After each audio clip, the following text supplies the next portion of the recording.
C'est très étrange de se trouver là et je vais vous expliquer comment j'en suis arrivé là en fait. Comment les jouets ont changé ma vie et que n'importe quelle petite décision, même aussi petite soit-elle, peut changer une existence entière. Vous êtes tous au courant de ce qui s'est passé, j'imagine, en 2020.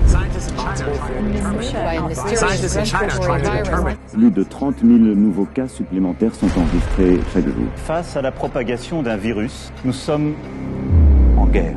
Juste avant le confinement, j'étais déjà un petit peu photographe. J'étais surtout vidéaste institutionnel dans une boîte et je faisais des vidéos, surtout dans le bâtiment, dans le béton, dans le BTP, etc. Et je faisais aussi des photos architecturales, de bâtiments, etc.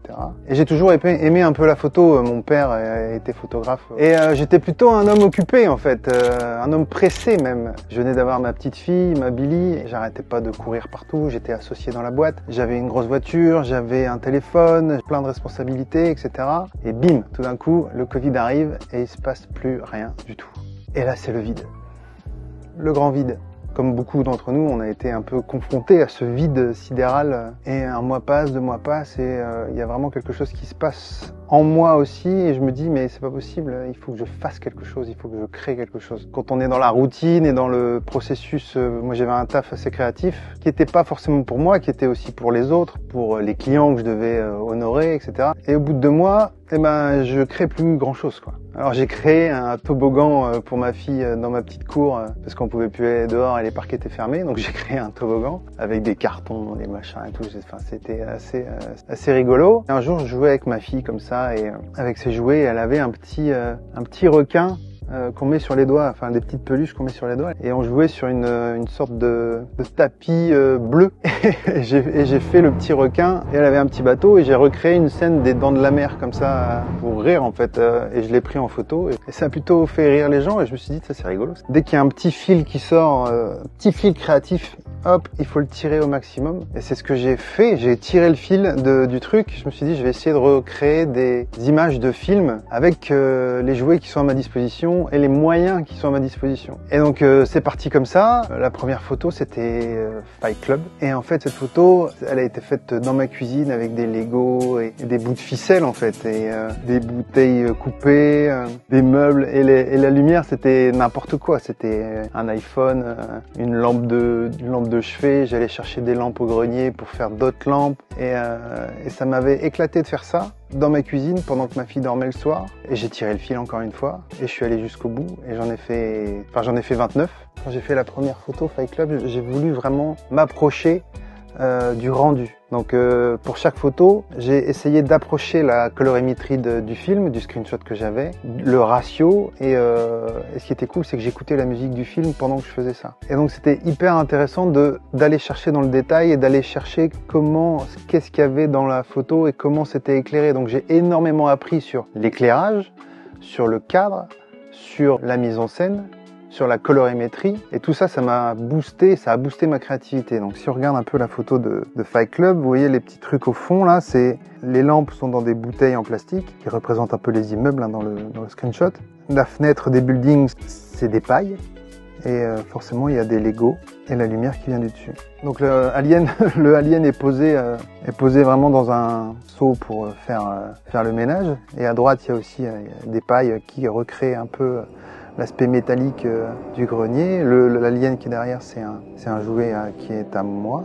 Et pour l'eau qui tombe, j'avais fait un trou au-dessus parce que forcément c'est dans ma cuisine, j'ai dû mettre un tour de carton tout autour. Dans le carton, c'est un vieux t-shirt que j'avais mis. Et pour faire couler l'eau, j'ai coupé un trou au-dessus. Donc je devais déclencher et balancer de l'eau avec un verre d'eau. Et je devais déclencher en même temps la photo pendant que je faisais l'eau. Pour American Beauty, le plus gros défi, c'était les roses rouges. Et donc j'avais du papier rouge et un pointeur. Et j'ai coupé comme ça. Et au bout d'un moment, j'en avais marre parce que ça m'a pris quasiment 2 semaines à faire ça tous les jours. Et au bout d'un moment, j'en avais marre. Donc sur la droite, on voit bien que j'ai coupé au ciseau des gros morceaux. Et puis faire tomber aussi les petites roses avec la Reine des Neiges. éclairé, j'essayais d'avoir un éclairage plutôt cohérent. Donc là, pour Retour vers le futur, j'avais la voiture, mais les nuages derrière, c'est vraiment du coton. J'ai été acheter, je sais pas, un énorme stock de coton et j'en ai mis sur un gros truc comme ça et je mettais du coton. L'exorciste. Là, pareil, j'ai imprimé une maison que j'ai collée sur du carton et ensuite j'ai recréé le décor et on voit bien le lampadaire, c'est du coton, un stylo enroulé avec du gaff. L'arbre aussi, c'est du gaff. Du gaff, c'est du gros scotch avec le petit Woody et la lumière aussi, la fumée de clope qui rend un peu la lumière. Ça là, hyper compliqué aussi pour avoir sur la crête pour la nuit du chasseur, sur la crête du décor de fond, avoir une petite ligne qui dessine les montagnes. C'était hyper dur. Un film que j'adore, La nuit du chasseur, que je vous recommande. Et on voit que j'ai galéré à faire les barrières. Seven, ouais.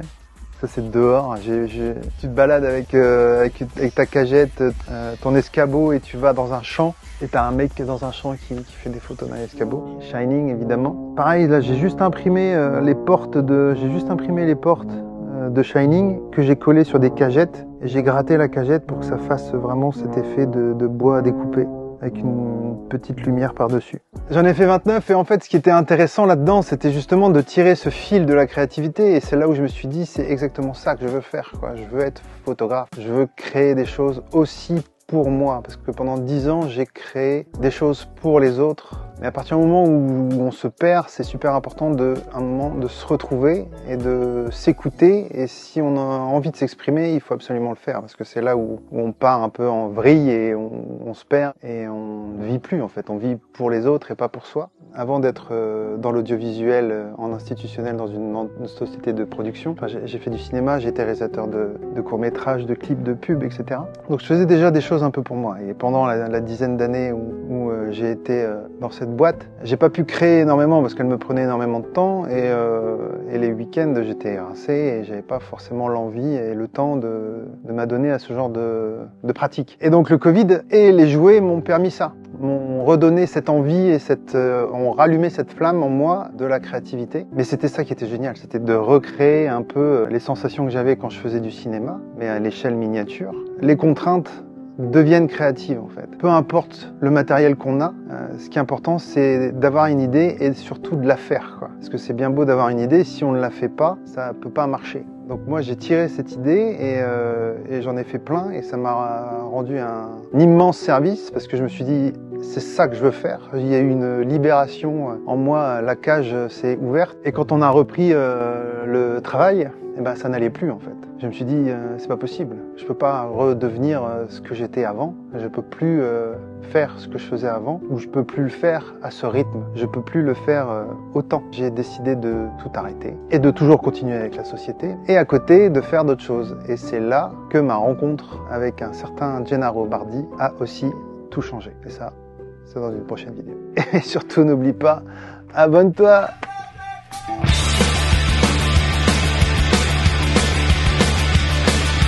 When I'm lying in my bed at night, I don't wanna grow up. Nothing ever seems to turn out right.